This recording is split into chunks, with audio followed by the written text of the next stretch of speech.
Зөвшөөрлийг нь хаанаас авдаг гэж байна? Дүүрэг орш.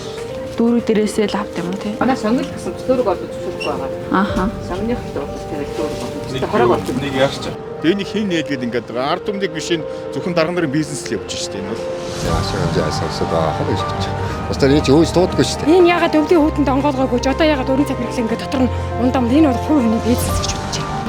Өсвөртэй ISM-ийн сурвалжлагыг 5 шарын автобусны буудлын дээр ирсэн байна. Бид өмнө нь 120 автобусны буудлын дээр байрлах дулаан автобусны зогсоол дотор түргэн үйлчлэгийн эцэг нүүж орсон талаар сурвалжилж байсан. Тэгвэл өнөөдрийн нөхцөл байдал дээр 5 шарын автобусны буудлын дээр байрлах дулаан зогсоол дотор ч гэсэн түргэн үйлчлэгийн эцэг нүүж орсон байна.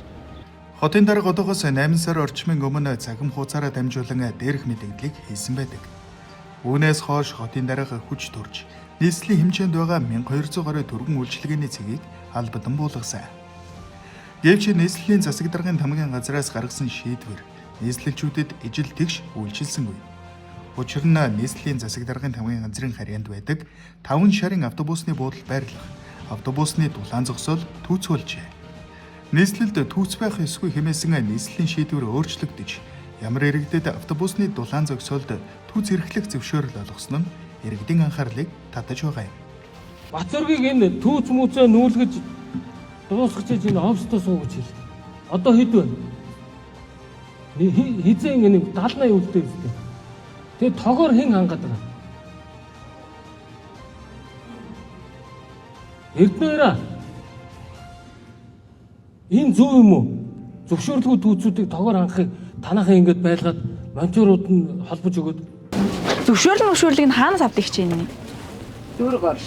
Дүүрэг дээрээсээ л авдаг юм уу те? Манай сонгил гэсэн дүүрэг орж зөвшөөрөхгүй байгаа. Ааха. Сонгих дөрөв тэгээд дүүрэг орж. Хорог орж. Нэг яарч. Автобусны бууд шинээр байгуулсан. Автобусны бууд шинээр бас өвлжингээ цаочтой байсан. Одоо дулаан орч дотор түүцний ичлээ шүү. Тэгээ нэг хин нээлгээд ингээд байгаа. Ард түмнийг биш энэ зөвхөн дарга нарын бизнес л явж штэ энэ бол. Ард иргэдийг бол нүүлгэж шилжүүлсэн шүү дээ тий. Тэгсэн чинь харин бүгдөө харин саяхан нэг ажигласан чинь бүгдөө түүц орцсон байсан. Тэгээ одоо ямар нөхцлөөр орсыг бол сайн мэдэхгүй. Тэгтээ бол энийг ард нийтийн амгаланд байдалтай бас нэг өвлийн дулаан цагт оруулна гэж барьсан мөртлөө түүц оруулдаг миний хувьд бол санал нийлэхгүй л. Энэ дээр одоо энэ түүц байхгүй л гэж эхэлж одоо тараагаад буулгаад ингээд одоо зогсоосон шүү дээ. Тэгээд одоо энэ дээр ахад жилийн ардтай түүц бариад умдаа энэ одоо бодууд одоо саанаасаа нэг мэддэг барьдаг улсууд дээр эрх мэдлийн улсууд байдаг байлгүй гэж бодож байгаа. Ашианжаас улсууд байгаа хаа гэж бодож байгаа. Бас тэр энэ ч өөс дуудаггүй шүү дээ. Тэгээд ингээд одоо орцсон байгаа шүү дээ. Тэ.